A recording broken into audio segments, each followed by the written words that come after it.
So I think that's, but you should study history, and history is the important thing you learn from.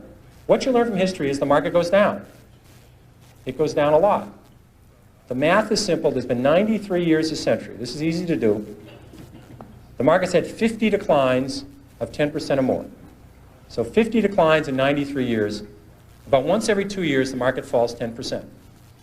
We call that a correction. That means, that's a euphemism for losing a lot of money rapidly. But we call it a correction. And so 50 declines in 93 years, about once every 2 years, the market falls 10%.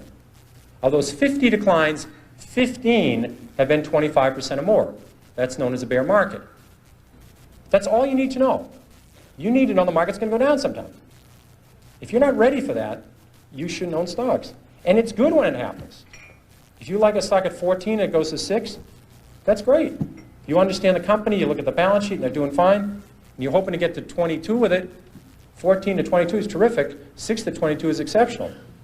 So you take advantage of these declines. They're going to happen. No one knows when they're going to happen.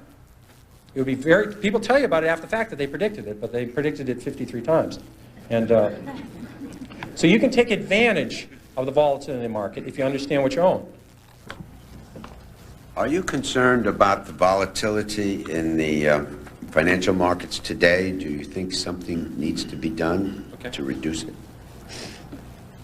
I love volatility. I remember when in 1972 the market went from down dramatically, and Taco Bell went from 14 to 1.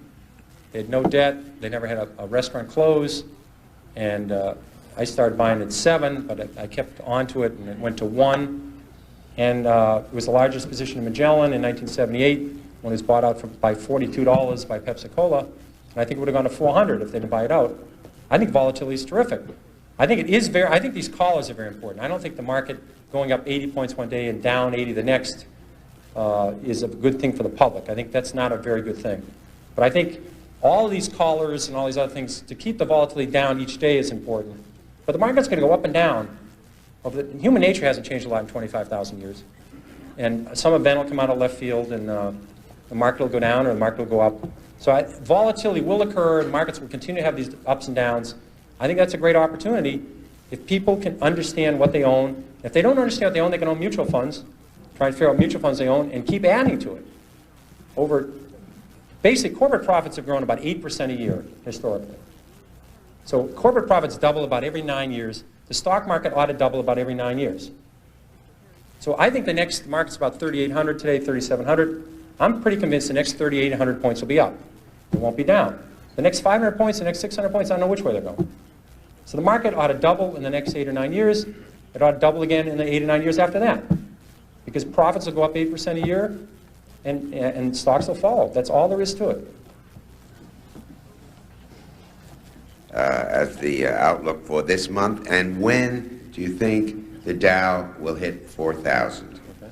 I just wrote those out, and I will now flip a coin to tell you where the market will go to 4,000 this year or next year. Heads means it goes up. It's a two-headed coin. The market will go up in the next year. That's it. That's all I ever know about the stock market.